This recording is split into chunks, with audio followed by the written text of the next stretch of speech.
Bueno, vamos a compartir una palabra especial con un tono especial en esta mañana, debido a que lo que vamos a hacer al final del culto pues, tiene que ver también con esta palabra. Dice la palabra del Señor en Mateo 16, del 13 al 18, es un texto que conocemos. Viniendo Jesús a la región de Cesarea de Filipo, preguntó a sus discípulos diciendo: ¿quién dice los hombres que es el Hijo del Hombre? Y ellos dijeron: unos dicen que eres Juan el Bautista, otro Elías, otro Jeremías o alguno de los profetas. Y él les dijo: ¿y vosotros quién decís que soy yo? Y respondiendo Simón Pedro dijo: tú eres el Cristo, el Hijo del Dios viviente. Entonces le respondió Jesús: bienaventurado eres, Simón, hijo de Jonás, porque no te lo reveló carne ni sangre, sino mi Padre que está en los cielos. Y yo te digo que tú eres Pedro, y sobre esta roca, sobre esta declaración de Pedro, no sobre él, sobre lo que él dijo, dice: edificaré mi iglesia, y dice la palabra, las puertas del Hades, o del infierno también, no prevalecerán, no estarán por encima de las puertas de la iglesia. Así que Jesús le pregunta a sus discípulos: ¿quién dice que soy yo? Y los discípulos: ¿quién dice la gente que soy yo? Esa pregunta podíamos hacerla ahora mismo en la calle y tendríamos diversas respuestas. Y aquellos contestaban conforme a la revelación que cada uno tenía de la palabra, de ese momento. Pero Pedro tiene una revelación que viene de parte de Dios directamente, no es algo humano. Y Pedro dice: tú eres el Cristo, tú eres el que estamos esperando, tú eres el Hijo del Dios viviente. Tú no eres un profeta más, no eres un profeta cualquiera. Y el Señor le dice, sobre eso que estás diciendo, y esto es muy importante, dice la palabra: yo edificaré mi iglesia. Aquí entre nosotros hay algunos constructores y saben de sobra que la base de una construcción, de una buena construcción duradera, tiene que ver principalmente porque tenga unos buenos cimientos, ¿verdad? Tú puedes construir algo hermoso, un fantástico palacio, pero si realmente no está construido sobre una base firme que le dé esa estabilidad con el tiempo, con los movimientos de tierra, con los vientos, con la meteorología, con los cambios de todo lo que estamos viviendo, seguramente esa construcción caerá. Y Jesús mismo pone un ejemplo. Habla del hombre prudente y el hombre imprudente, aquel que construye la casa sobre un cimiento firme y aquel que no lo hace. De tal manera que el que lo hace dice que vienen los vientos y no pueden tumbarla, refiriéndose a sí mismo como el cimiento de los cimientos. Y Jesús dice: yo voy a edificar, yo soy el fundamento de la iglesia. Y las puertas del Hades, del infierno, las corrientes humanas, la filosofía no podrán tumbarla.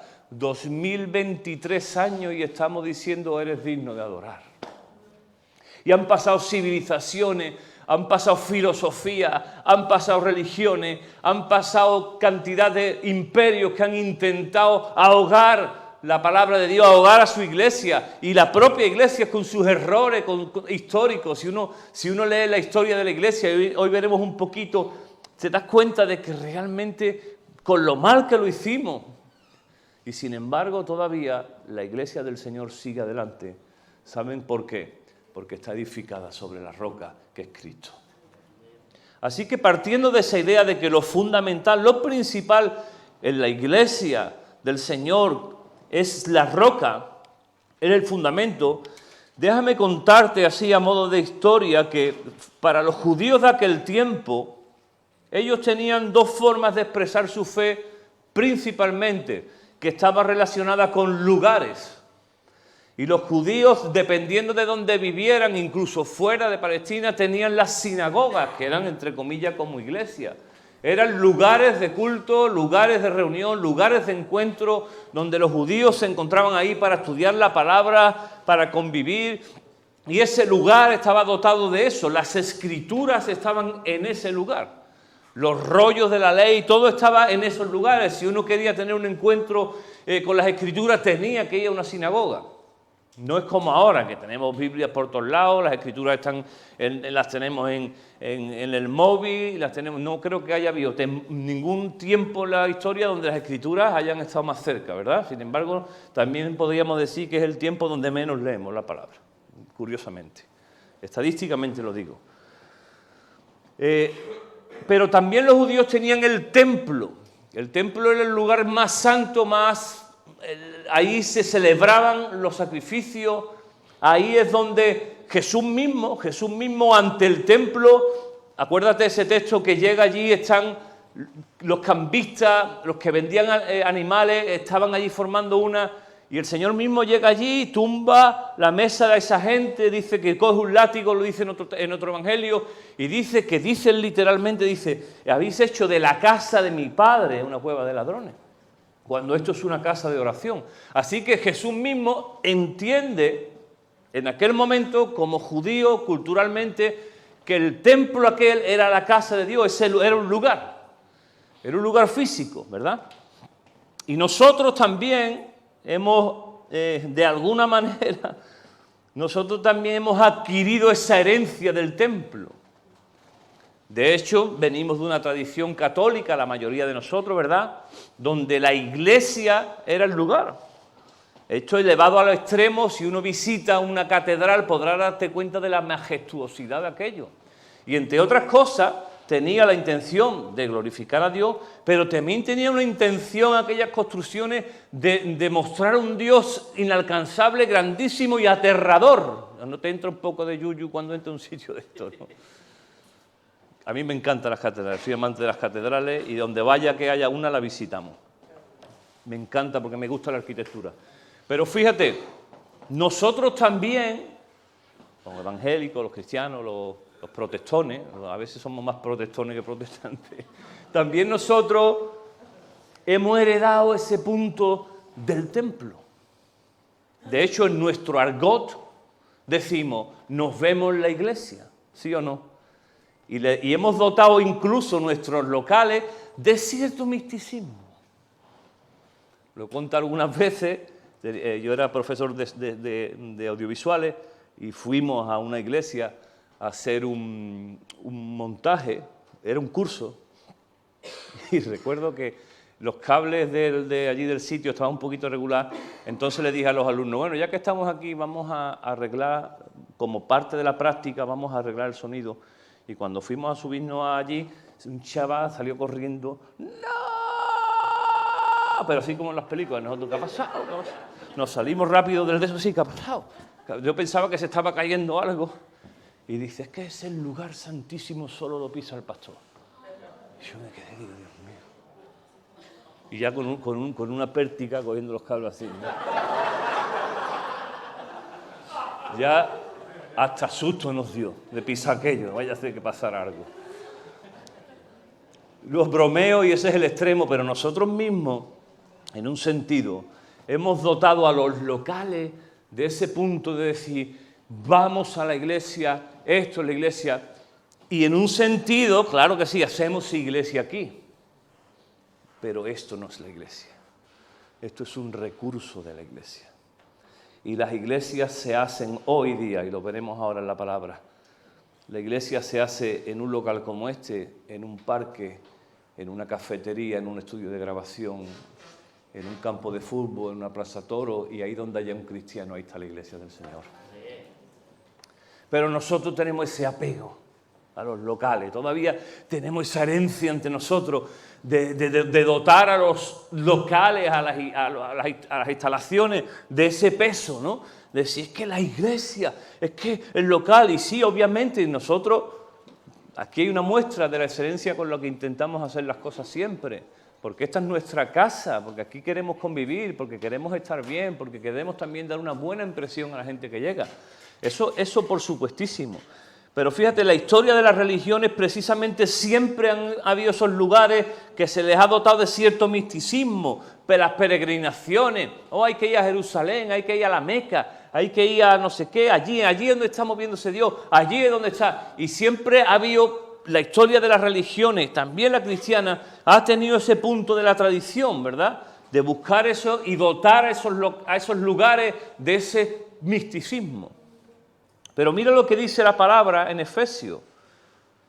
El apóstol Pablo dice, así que ahora ustedes, los gentiles, los que no son judíos, Ya no son unos desconocidos ni extranjeros, son ciudadanos junto a todo el pueblo santo de Dios, son miembros de la familia de Dios y juntos constituimos su casa, la cual está edificada sobre el fundamento de los apóstoles y los profetas, y la piedra principal es Cristo Jesús mismo. Estamos, dice la palabra, cuidadosamente unidos en Él y vamos nosotros, los creyentes, vamos formando un templo santo para el Señor, y por medio de Él, ustedes los gentiles, los que no conocíamos al Señor antes, también llegan a ser parte de esa morada, de ese lugar donde Dios vive por medio de su Espíritu.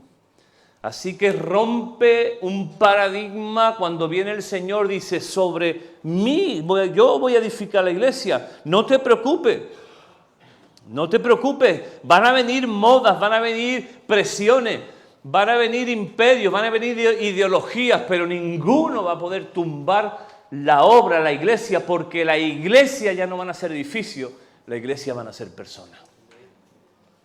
Y Efesios dice, juntos nosotros edificamos, nosotros somos parte de esa construcción, pero dice la palabra juntos. No por libre. Por eso, si usted es creyente, usted se tiene que congregar. Usted tiene que estar junto con aquellos que edifican, que están ladrillo con ladrillo. Así que ya la iglesia no tiene que ver con lugares físicos. Los lugares físicos son recursos, son herramientas, son momentáneos. Yo recuerdo en nuestra historia de la iglesia, como en un principio arrancamos en una casita, en nuestra casa, luego nos fuimos a casa de mi tía, que era un poquito más grande, de ahí nos fuimos a un patio que hacía 200 grados de calor, de ahí nos fuimos a la Casa de la Cultura, que el primer día que nos dejaron la Casa de la Cultura nos cargamos un cristal de 200 euros, así, hasta llegar hasta aquí. Y fíjate, me gusta esta frase mucho, que la dijo un pastor, Ángel Manuel, que vino aquí a compartir con nosotros. Y él dijo, la iglesia ya no es un monumento, sino un movimiento. Y ese fue el corazón del Señor y los apóstoles cuando comenzó la iglesia del Señor hace más de 2000 años. Nunca el Señor predicó acerca de templos, acerca de lugares, Él predicó siempre acerca de personas. Y eso es muy importante que lo entendamos. Porque eso carga en nosotros la responsabilidad de saber que ahí donde estemos somos iglesia. Que no se es iglesia cuando se viene a este local u a otro. Que no hacemos iglesia cuando estamos aquí. Por eso, entre otras cosas, nosotros hemos articulado y estamos pegándole caña a las casas de vida, ¿no? Porque entendemos que la iglesia es un organismo vivo de personas vivas, ¿de acuerdo? Si vamos un poquito a la historia del principio de la iglesia rápidamente, el Señor habla con los discípulos en Hechos 1, ya ha resucitado, está 40 días con ellos, y dice la palabra del Señor en el versículo 3 de Hechos 1, durante 40 días después de que sufrió y murió, Cristo se apareció varias veces a los apóstoles y les demostró con muchas pruebas convincentes que Él realmente estaba vivo y les habló del reino de Dios. Una vez que comía con ellos, les ordenó, no se vayan de Jerusalén hasta que el Padre les envíe el regalo que les prometió, tal como lo dije antes. Juan bautizaba con agua, pero en unos cuantos días ustedes serán bautizados con el Espíritu Santo. Así que los apóstoles estaban con Jesús y le preguntaron con insistencia, Señor, ¿ha llegado ya el tiempo de que liberes a Israel y restaures el nuevo reino? Y Jesús le contestó, el Padre solo sabe la fecha, pero a ustedes no os corresponde. Pero, dice, recibirán poder cuando el Espíritu Santo descienda sobre ustedes y serán mis testigos y hablarán a la gente acerca de mí en todas partes, dice, en Jerusalén, en Judea, en toda la región, en Samaria y hasta los lugares más lejanos de la tierra. Esto nosotros que somos gente de este siglo, si Dios quiere, el miércoles, también ya os encargo que estéis orando por mí, el miércoles por la mañana estaré desayunando aquí pero por la noche estaré cenando en Dallas. Imagínate, por la mañana estoy desayunando y por la noche estoy cenando en Dallas. El mismo día, por la noche. Por el uso horario, el cambio, son 7 horas más allí, así que me va a dar tiempo de llegar a la cena. Y esto para nosotros hoy es... Pero para un hombre de aquel tiempo, todo lo que suponía más allá de Palestina era impensable. Porque un hombre de aquel tiempo y una mujer de aquel tiempo, su cosmovisión se demarcaba en la zona que vivía y un poquito más. En el caso de los judíos, pues podían estar yendo a otras regiones, pero lo máximo que podían estar yendo sería 3 días, que es lo que se tardaba en llegar, creo que recordar, desde el sur, desde Judea a Galilea arriba. En medio estaba Samaria.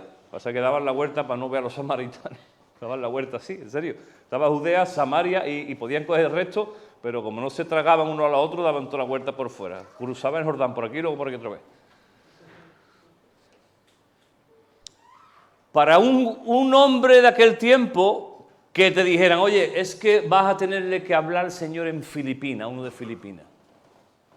Era impensable, era una locura, por el factor cultural y el factor también, obviamente, del desplazamiento. Pero fíjate lo que dice la palabra del Señor.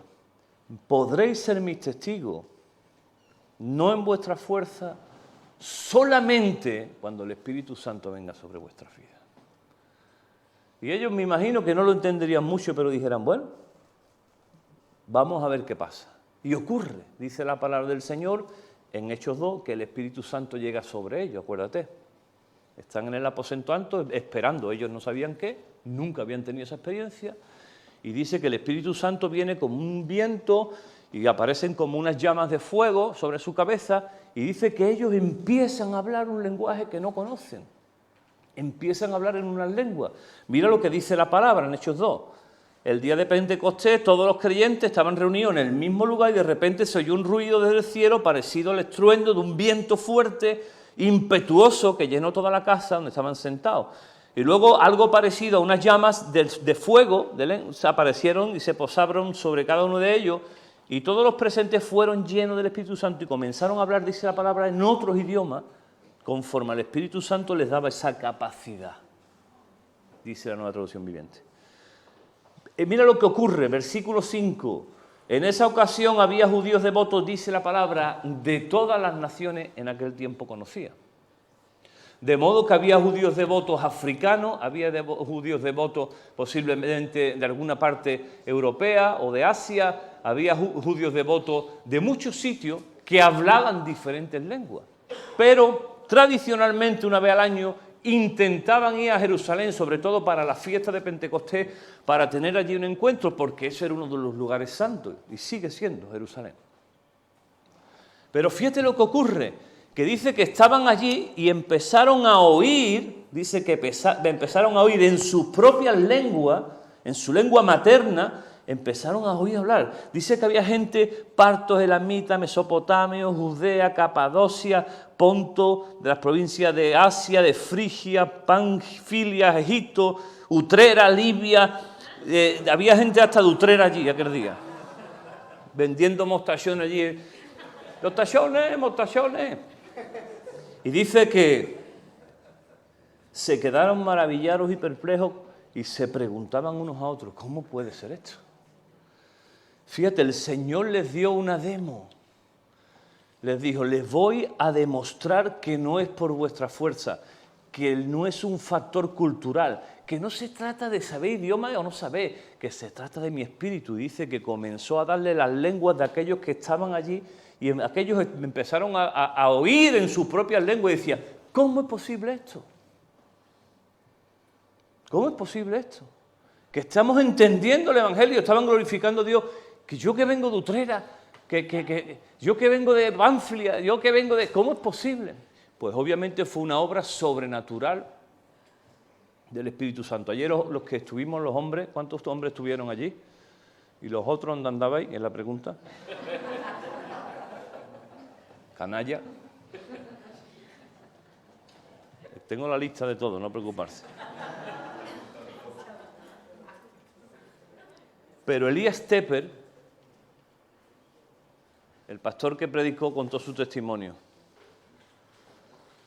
Y cuando llega Elías Tepper a España, en los años 80, el gran problema de la droga, de la heroína, Elías Tepper venía para trabajar en la universidad, un tío doctorado en Harvard, dicho algo.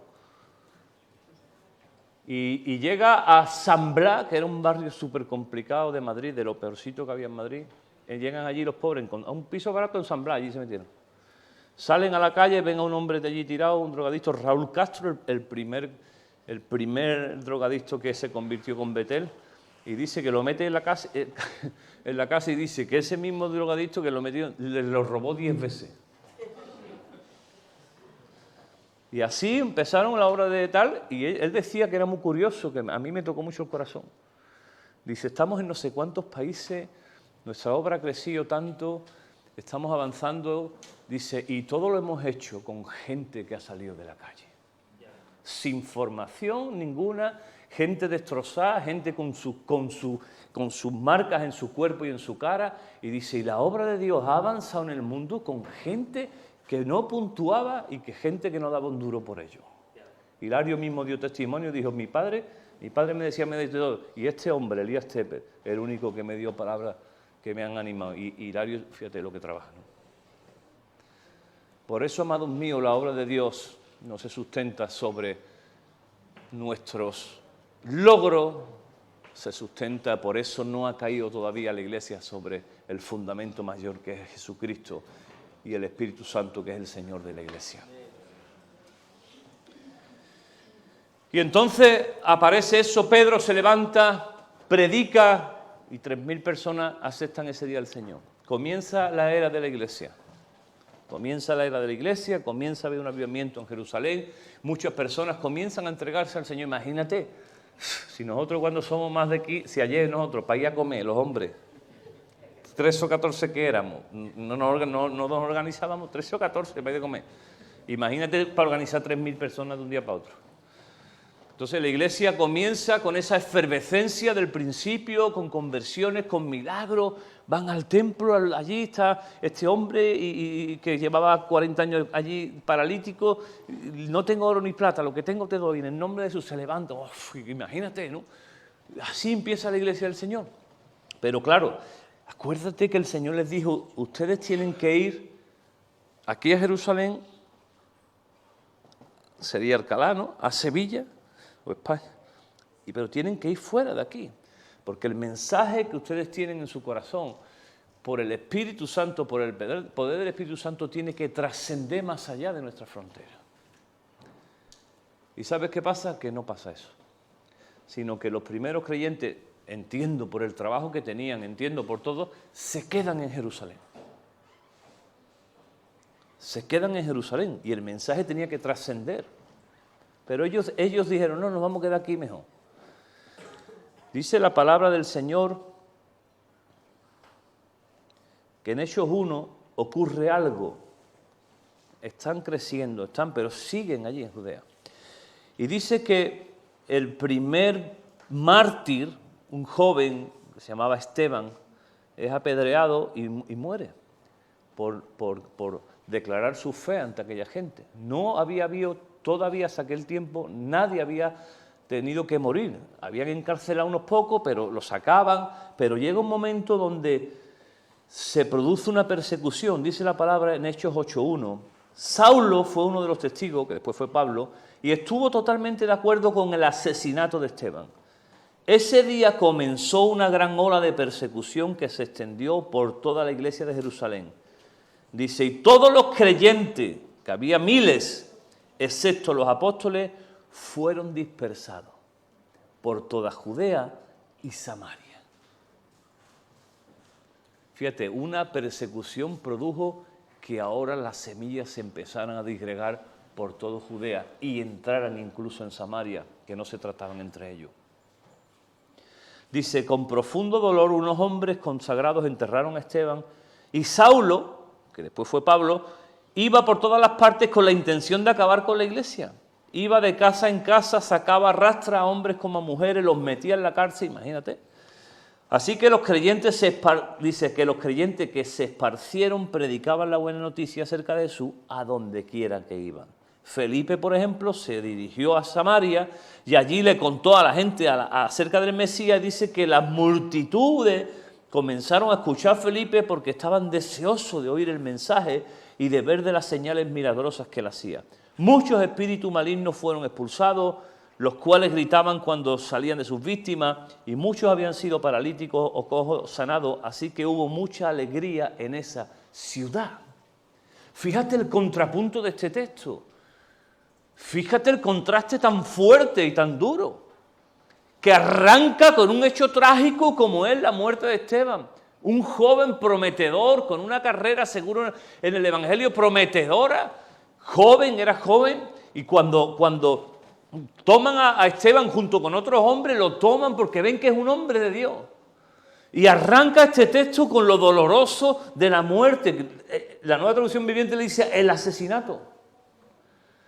Pero, paradójicamente, dice la palabra del Señor que donde un lugar, como fue Jerusalén, había lágrimas, había persecución, por causa de eso, en otro lugar en Samaria se producía milagros, sanidades, y dice, y alegría. Qué fuerte, ¿no? Qué contraste más fuerte, ¿no?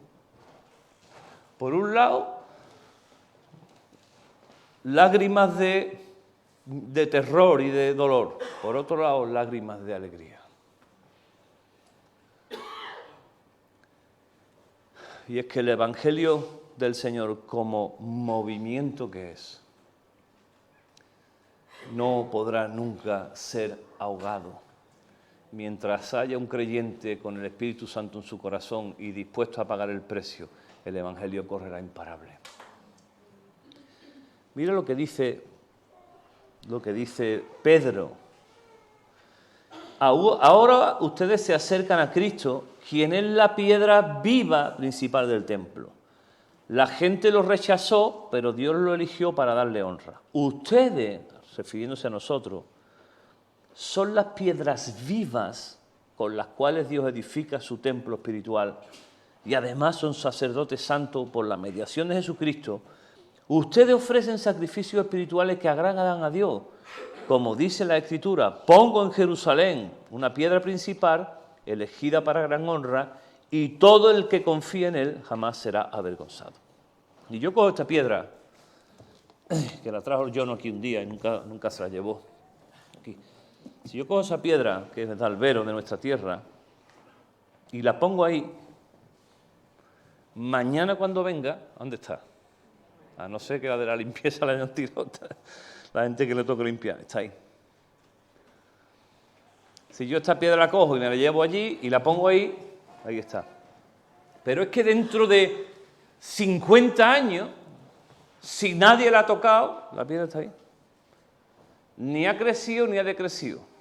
¿Por qué? Porque es un organismo inerte. No. Las piedras no crecen. Tengo que hacer un paréntesis aquí, que lo he leído y me he quedado flipado. Hay unas piedras en Rumanía que sí crecen. Y yo digo, ¿cómo hace esto? Pues es posible, sí. Solamente se dan allí por un efecto que hay en su composición, que por lo visto, bueno, da igual. Pero no es lo normal. Pero fíjate, estas piedras han sido producidas por un evento geográfico, geológico. Concretamente esta de albero tiene que ver con sedimento. Aquí había mar. Por eso cuando los de Chipiona me dicen algo, digo que nosotros teníamos playa antes que ustedes. Porque todo el albero es un sedimento del mar. De hecho, si tú andas por las montañas no es raro encontrarte... Aquí se encontró una ballena, de aquí a allí, ahí en el río. Está en el museo. Pero fíjate, un movimiento de agua, de arena, de tal, produjo una roca, pero ya ahí se quedó. Están las rocas volcánicas, ¿has visto los volcanes que salió? Un movimiento de la tierra, de fuego, de condiciones, movió, pero luego un momento dado que la piedra se estancó. Y ya ahí se ha parado, y de hecho la isla ha ganado unos kilómetros, esta última, ¿verdad? Y están también otras que son como las pizarras, que tienen que ver con la superposición de capas, van superponiéndose capas, la presión de la tierra hace una roca. Pero al final ese movimiento inicial genera una piedra estática. A veces en las iglesias también pasa eso.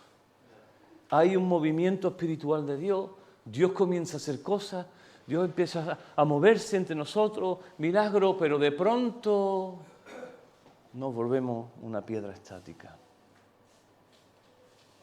No hay crecimiento, pero la iglesia del Señor como movimiento está llamada a moverse.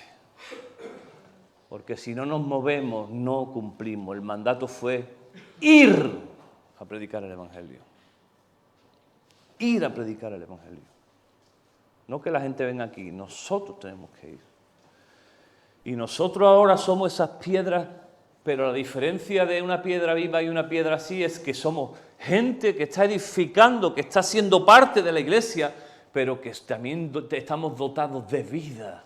Y por tanto hay flexibilidad entre nosotros. Por tanto, cuando pasan las cosas somos capaces de adaptarnos.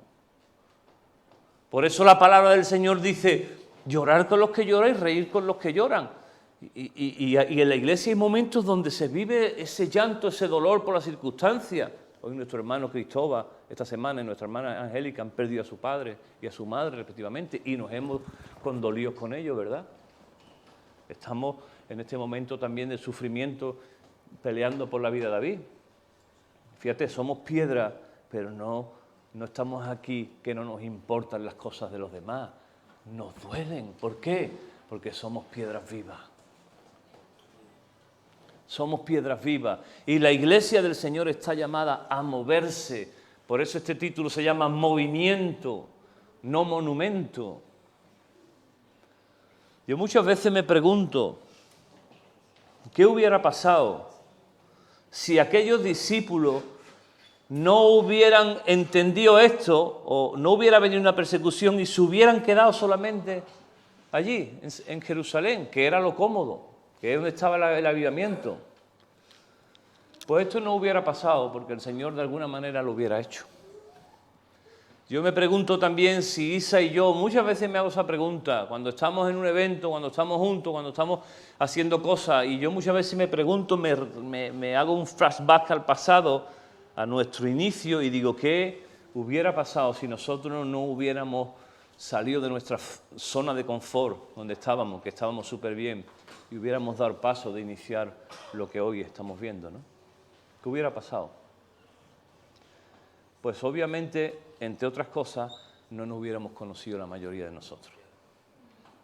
Aldito sí, porque Aldito es previo, nos conocemos hace ya 40 años. Pero posiblemente muchos de nosotros no nos hubiéramos conocido. ¿La obra del Señor se hubiera hecho? Por supuesto. ¿Sabes por qué? Porque Él edifica. Pero ¿sabe cuál es la diferencia y qué es lo que a mí me motiva? Y le digo a Isa, digo que nosotros dijimos que sí y por eso hoy lo estamos viviendo. La obra del Señor se hubiera hecho sí, pero que me hubiera dolido en el alma cuando hubieran pasado los años y no hubiera sido a través de nuestra vida. Siempre se hubiera quedado Él. ¿Y si hubiéramos? ¿Y si? Y el precio ha sido alto, por supuestísimo, pero estamos flipando con lo que el Señor nos está haciendo en nosotros. Estamos flipando en cada vida restaurada, estamos flipando en cada kilo de alimento que se da en esas puertas, estamos flipando en cada milagro, estamos flipando con lo que Dios va a hacer entre nosotros. Porque entendemos que Olium no es un monumento, no tiene que ver con locales, tiene que ver con personas. Y por eso estamos lanzándonos a una aventura de fe que se llama Olium Aljarafe. Una aventura de fe que comenzó hace 2 años, que no es un calentón, por si a alguno se le ha pasado por la cabeza, que un día fui a beberme un mosto allí y entonces allí tuve una revelación, no. Algunos podrán pensar, es que seguro que está emocionado, no. Forma parte de la hoja de ruta que nosotros hemos leído o hemos entendido de parte del Espíritu Santo para esta casa. por muchas señales que hemos visto, por muchas cosas. Durante 2 años hemos estado yendo allí y trabajando con la gente de allí, y orando, y ilusionando, y funcionando, y pum, hasta que por fin, en estos meses, hemos oído una voz de Dios diciéndonos, es el tiempo ahora de tener un recurso más, no de tener la iglesia, porque hace 2 años la iglesia ya estaba en Aljarafe, sino de tener un nuevo recurso que es un local y dar un paso de fe.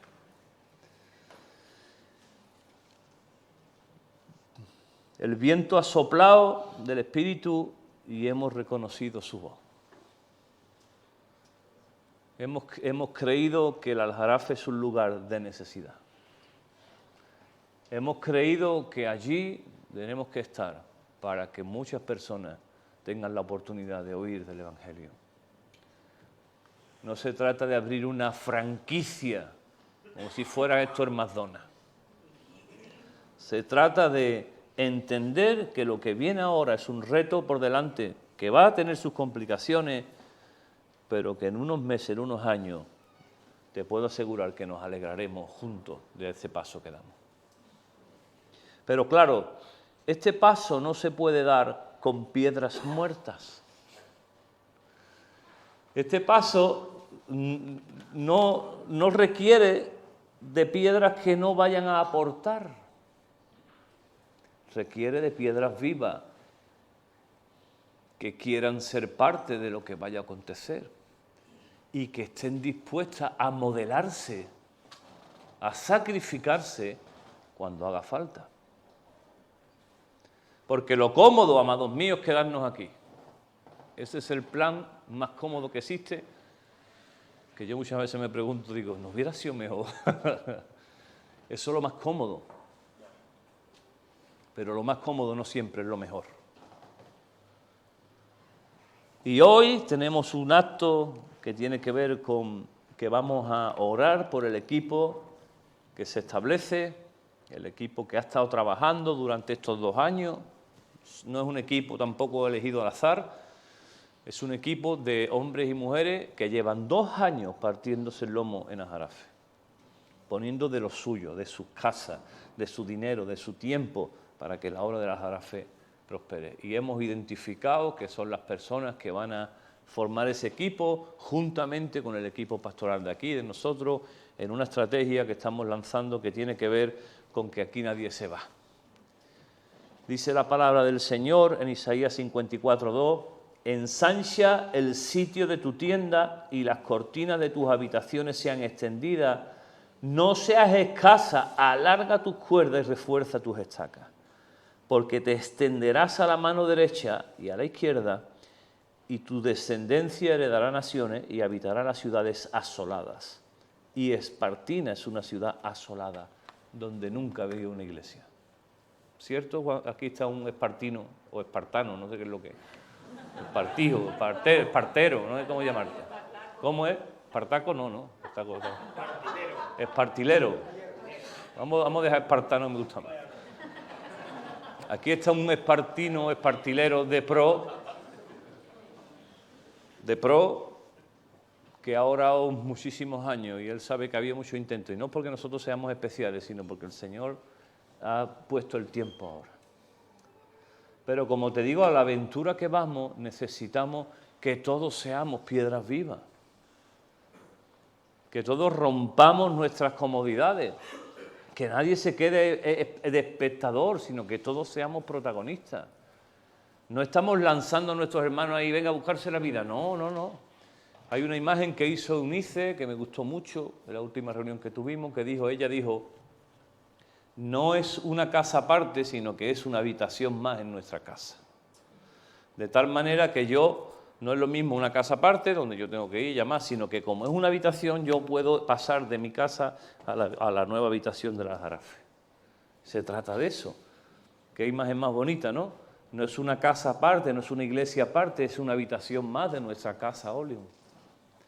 Y por tanto, como forma parte de nuestra casa, todos debemos de sumar y ser esas piedras vivas, que seamos capaces de encajarnos, que seamos capaces de poner de lo nuestro para que avancemos adelante.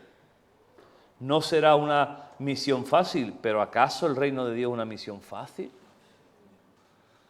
¿Acaso en algún momento de la historia ser iglesia ha sido fácil? Ser iglesia. ¿Acaso la vida del cristiano es fácil? Pues claro que no. Pero es lo mejor que nos ha pasado, conocer a Cristo. Es la aventura más increíble. Así que en este día ensanchamos nuestras cuerdas, nuestras tiendas en fe. No las tenemos todas con nosotros, tenemos que buscar los recursos para dotar esa casa de los servicios que necesita, estamos orando y necesitará de nuestro sobreesfuerzo. La gente de la alabanza tienen que estar aquí y allí, los predicadores tendremos que estar aquí y allí, todos tenemos que ir a trabajar en la obra de allí y cuando hay un evento todos para acá y todos para allá y el campamento todos juntos. La casa se extiende, la casa no se va a otro lado.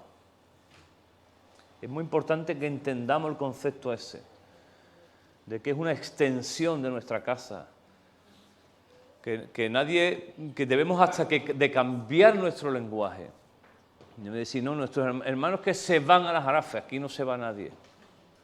Nuestros hermanos están haciendo iglesia ahora en el Aljarafe, que es diferente. Aquí no se va nadie. Ni se queda aquí un grupo y se va otro, no se trata de eso. Nuestro lenguaje debemos incluso de cambiarlo y pensar en positivo.